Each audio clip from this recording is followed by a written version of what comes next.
오늘 우리에게 주신 하나님의 말씀은 신명기 1장 1절에서 8절까지의 말씀입니다.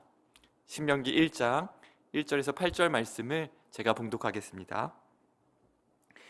이는 모세가 요단 저쪽 숨 맞은편에 아라바 광야 곧 바란과 도벨과 라반과 하세롯과 디사합 사이에서 이스라엘 무리에게 선포한 말씀이니라. 호렙산에서 세일산을 지나 가데스 바네아까지 10하루 길이었더라. 40째 해 11째 달 그 달 첫째 날에 모세가 이스라엘 자손에게 여호와께서 그들을 위하여 자기에게 주신 명령을 다 알렸으나 그때는 모세가 헤스본에 거주하는 아모리 왕 시온을 쳐 죽이고 에드레이에서 아스다롯에 거주하는 바산 왕 옥을 쳐 죽인 후라. 모세가 요단 저쪽 모압 땅에서 이 율법을 설명하기 시작하였더라. 일러스되 우리 하나님 여호와께서 호렙산에서 우리에게 말씀하여 이르시기를 너희가 이 산에 거주한 지 오래니 방향을 돌려 행진하여 아므리 족속의 산지로 가고 그 근방 곳곳으로 가고 아라바와 산지와 평지와 네겝과 해변과 가나안 족속의 땅과 레바논과 큰 강 유브라데까지 가라. 내가 너희의 조상 아브라함과 이삭과 야곱에게 맹세하여 그들과 그들의 후손에게 주리라 한 땅이 너희 앞에 있으니 들어가서 그 땅을 차지할지니라. 아멘. 오늘부터 신명기 통독이 시작됩니다. 신명기를 읽을 때마다 기대감이 있습니다. 첫 번째는 모세의 주옥 같은 설교를 우리가 직접 읽을 수 있다는 것이고요. 두 번째는 이 말씀을 우리 예수님께서도 너무나 사랑하셨기 때문입니다. 예수님께서 광야의 시험 받으실 때에 마귀를 물리치시면서 선포하셨던 말씀이 신명기 말씀이지 않습니까? 주님이 사랑하셨던 신명기 말씀을 기대함으로 통독하기를 원합니다. 신명기 1장은 죽음을 앞둔 모세가 가나안 입성을 앞둔 출애굽 2세대에게 전하는 설교입니다. 세 편의 설교가 기록되어 있는데요.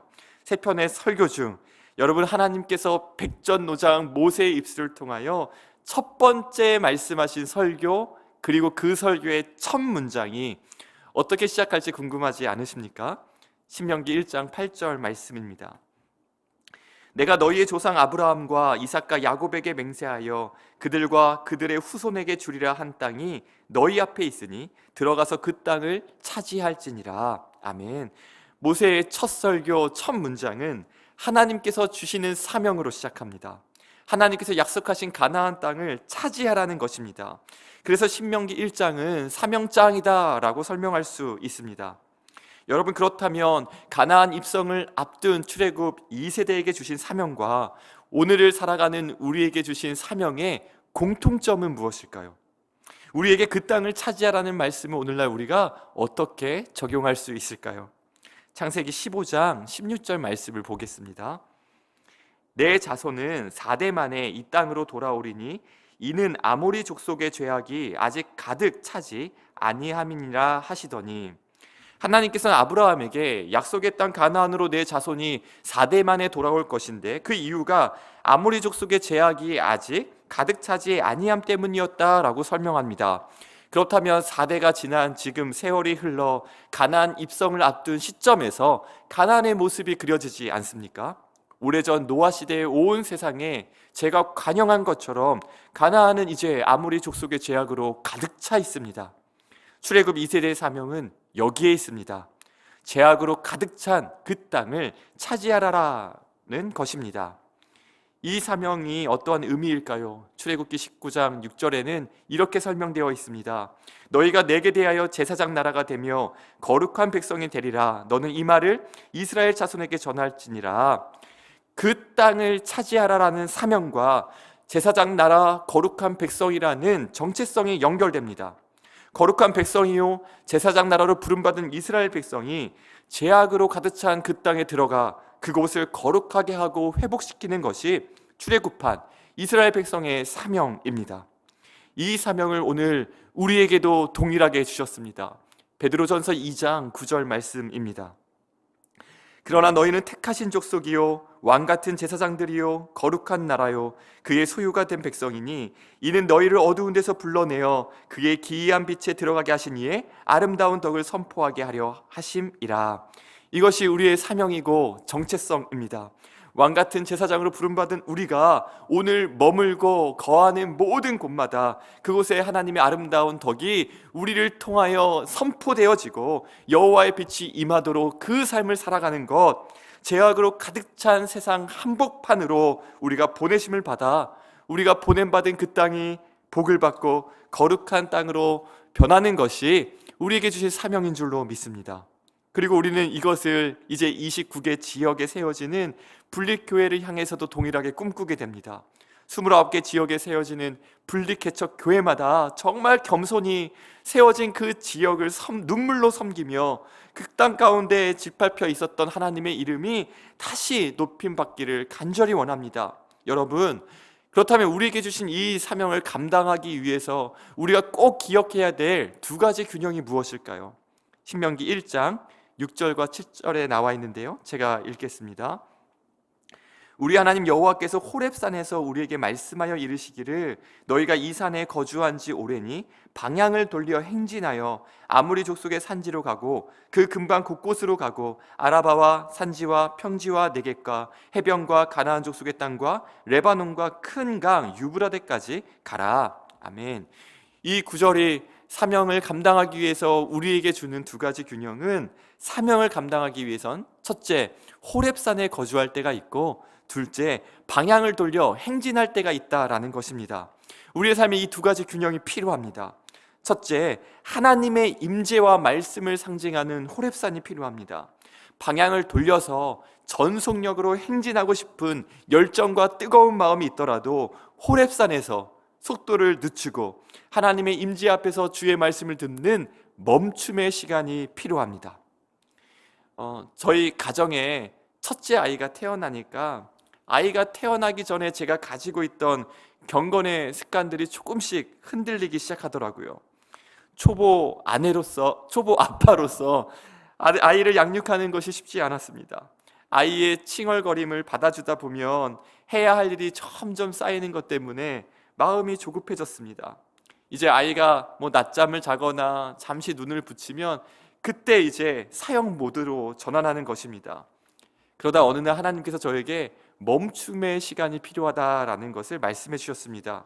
그래서 이제 저 나름대로 공식을 만들었습니다.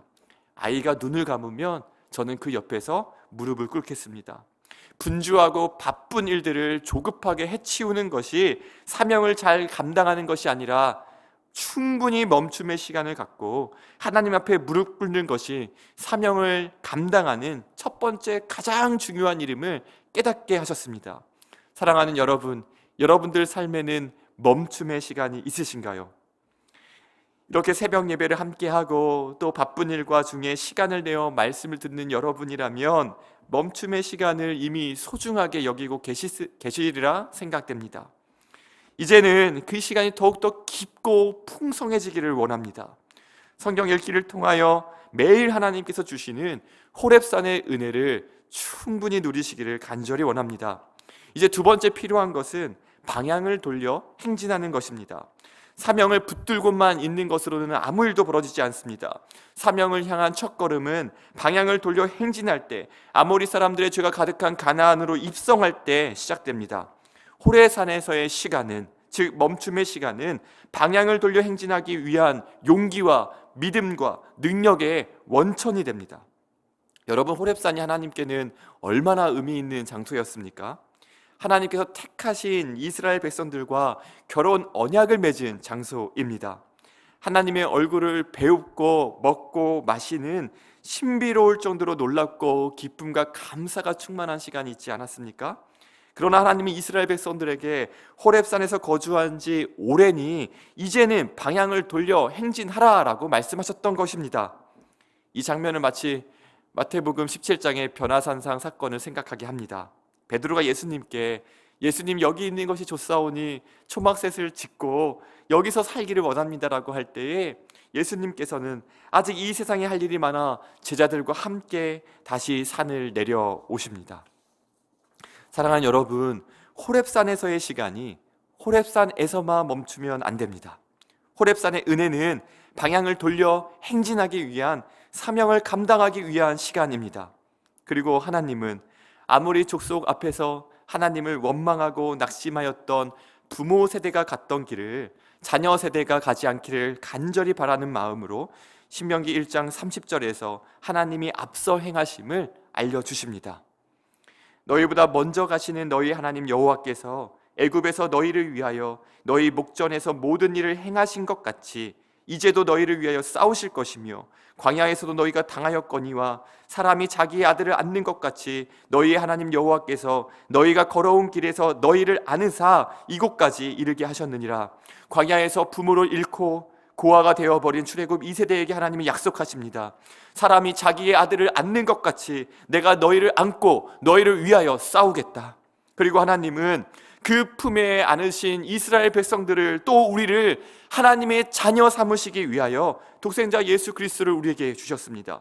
품에 안으면 벗어나려고 발버둥치고 조금만 어려운 일을 당하면 금방 원망하고 애굽을 그리워하는 이스라엘을 하나님은 끝까지 그 품에 안으시사 그분의 기쁨을 위하여 그리고 그 품에 안기운 채로 우리가 하나님께서 주신 사명을 끝까지 감당할 수 있도록 우리를 위하여 싸워주시는 것입니다. 오늘 이 하나님을 믿고 의지하며 주님의 품에 안기어 하나님께서 우리에게 주신 사명을 잘 감당하는 복된 하루가 되기를 주님의 이름으로 축복합니다. 함께 기도하시겠습니다. 사랑하는 하나님, 우리를 하나님의 자녀 삼아 주신 것도 너무나 놀랍고 감사한데 우리를 미쁘시게 여기사 우리에게 사명 주시고 이 세상으로 파송되어 곳곳마다 하나님의 아름다운 덕을 끼치며 선포하게 하시는 귀한 사명 주신 것 참 감사합니다. 우리는 연약하고 부족하고 자꾸 무너지고 넘어지나 그런 우리를 당신의 품에 안으시사 끝까지 주께서 주신 사명 완수할 수 있도록 끝까지 붙드시고 안으시고 우리를 위하여 싸우시고 앞서 행하신 하나님을 찬양합니다. 그 하나님을 믿고 오늘 하루 우리가 신실하게 주님 주신 사명을 잘 감당할 수 있도록 은혜 허락하여 주시고 이 사명을 감당할 수 있도록 우리에게 주어진 모든 환경과 상황을 하나님께서 주장하여 주시고 다스려 주시고 사명 감당할 수 있는 넉넉한 힘과 은혜를 공급하여 주옵소서. 오늘 하루도 그렇게 우리를 붙드시고 인도하신 하나님께 감사드리며 예수님의 이름으로 간절히 기도드립니다. 아멘.